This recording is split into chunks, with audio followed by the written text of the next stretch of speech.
Hey garden friends, today I wanted to talk about watering in our garden and what now it seems to be a myth as far as how you water and what is most efficient.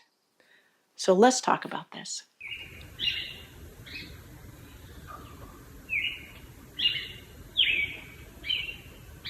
Yeah, I was totally surprised when I heard this podcast.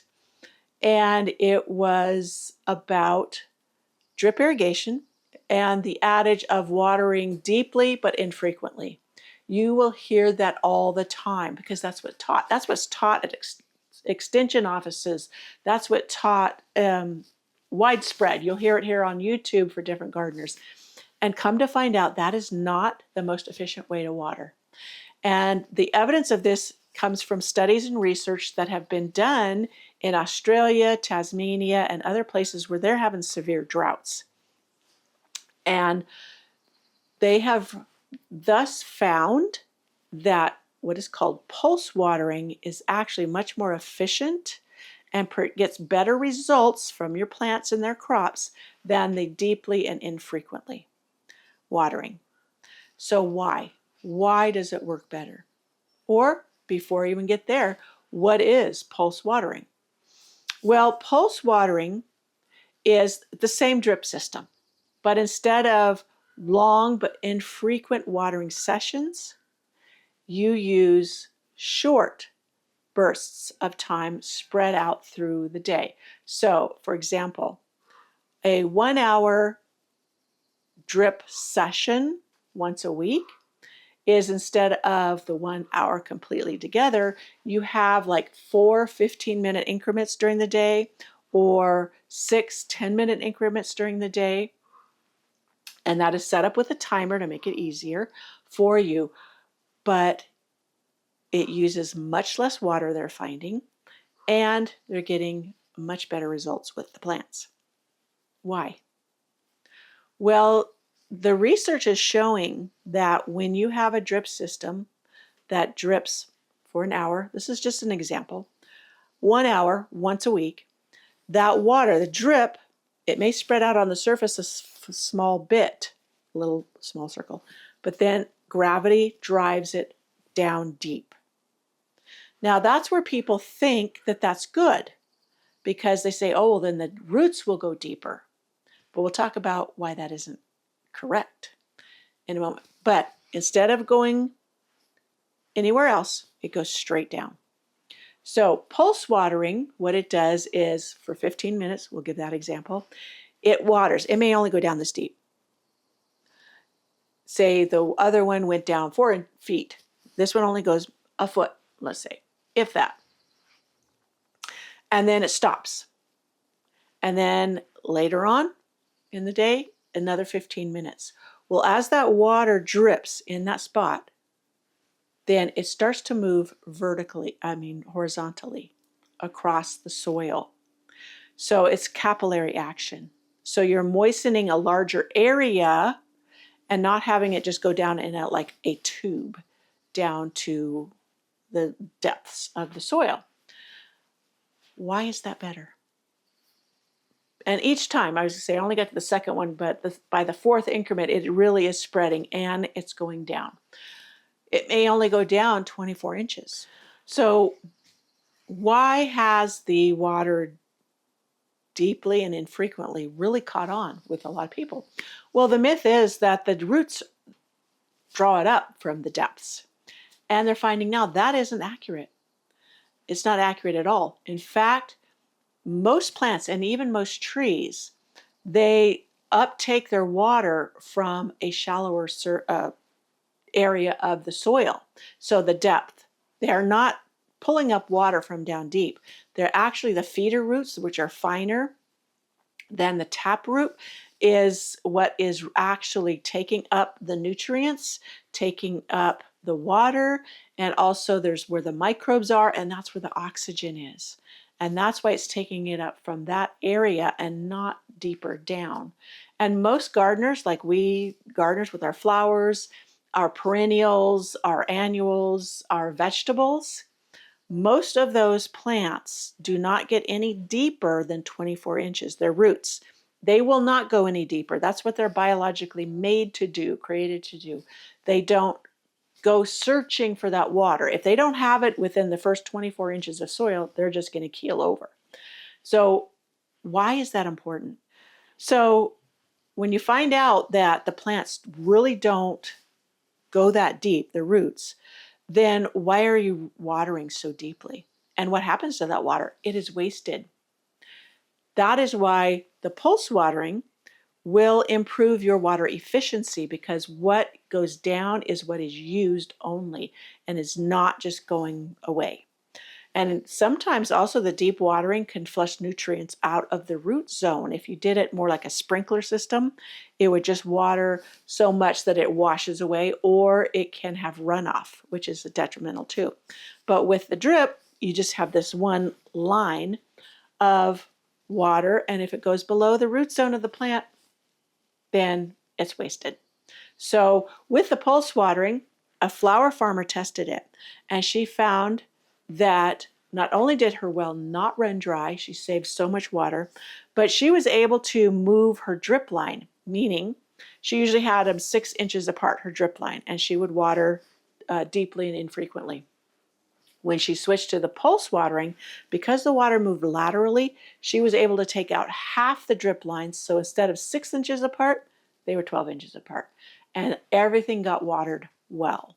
The plants were a little bit sturdier, because if you kind of overwater plants or keep the water too moist, then the stems can be floppier, or you get too much what they call soft growth. And also it didn't wash away, or I should say the pulse watering did not wash away the nutrients like the other had.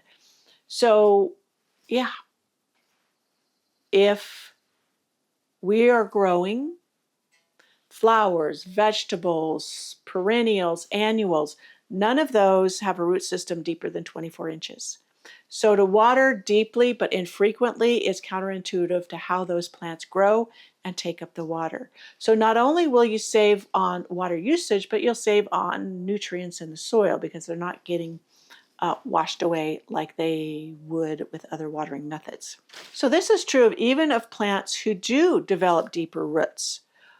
And that's why it works for the Australian farmers that grew almonds, citrus, vineyards, and there was another crop that they tested it on. And for them, they saved 80% of their water. 80% is a massive number. Now, as far as adapting pulse watering to your situations, if you have an irrigation system set up, put it on a timer, and you have to test what your plants need. Now you can use a probe, which tells you the moisture, where it's at, how deep it is. So one thing that will determine how you set up your timer or timing of this pulse watering depends on your soil. Is it sandy? Is it clay? Is it beautiful loam? Also, what kind of conditions do you have? Is it very hot where you're at? Do you get any rain? Is it very humid? All of those have a bearing for how much, how little, how long, how short you would set up your pulse watering. But it is not an automatic that long and infrequent is the way to go. So learning that and then adjusting your garden watering system to where you have short bursts, more frequent of timing, is the way to go to save on money, to save on watering, save money, because like if you're like me and you have to pay for your water, and anything you use over a certain amount, you get charged a lot, then this is the way that will really help save you and save our water, our fresh water supply, which, we're often hearing is becoming shorter in supply, at least in California. So I hope I made this simple. I tried not to get it too complicated, and kept my brain going together. So anyways, let me know if you've ever tried something similar to this or even heard about it. And please do go look at the research. I'm sure I oversimplified it, but that's the basics of it. And I hope that you save water today, and also you get the best bang for your buck from your plants, because if you're giving them the water in the right zone, then you're going to have the best garden possible. Hey friends, I wanted to update you on my snail mail club idea. For those that don't know what a snail mail club is, that is where you sign up and subscribe to getting a physical letter every month in your mailbox, post office box. And I will include other things with the letter from my garden or the letter from me. That is garden stuff, inspirational stuff, the things kind of like I talk about here on my garden channel, and maybe even a bit more. Included with that, I'm going to have art prints of my personal art. I paint flowers, I paint fruit and vegetables, I paint scenes, all of the above. And so I would include maybe a 5x7 print of the latest, or a monthly different, maybe flower, or wherever we're going with this. So I haven't nailed that down completely yet, but that's part of it. Now I'm going to include in the description box below a link where you can sign up for the wait list. And it's just your email. And once this starts to launch, then I will email you and you can check it out and see if you wish to subscribe. Now the price point is between $9 and $10. And inside will be the letter from me, the art print, and maybe something else fun. Not maybe something else fun. Whether it's a recipe of something I absolutely love, or little junk journal things you can do. So you could keep the letters in like a journal, and little prompts for different things I had thought of. And you can tell me if this is way too far above and beyond. I had thought because I do have my art website and blog where I teach painting, decorative painting, would anybody be interested in like a monthly portion of a tutorial? Because I couldn't do all of it printed in one letter. It would be like a prompt card with strokes on it, color suggestions, and a few lessons or a few parts of a lesson. And then the following month you would get the next parts of the lesson, and then the following month. And I was brainstorming. I think 3 months would be one complete painting or flower that you've learned to paint. That has been an idea, but I don't know if it was too much, because some people, you have to go out and buy the supplies, which I buy. I would, recommend certain craft paints that are relatively inexpensive, but readily available too. And so that was an idea, but I kind of got tossed out the window for providing something else. So those are some of my ideas running through my head and why it's taken me so long. I have way too many ideas. But the first subscribers, excuse me while I reach for this, like the first 10, once I get it launched, 10 or 20, I'm going to actually hand paint the envelopes. So for the initial subscribers, it's going to be something special.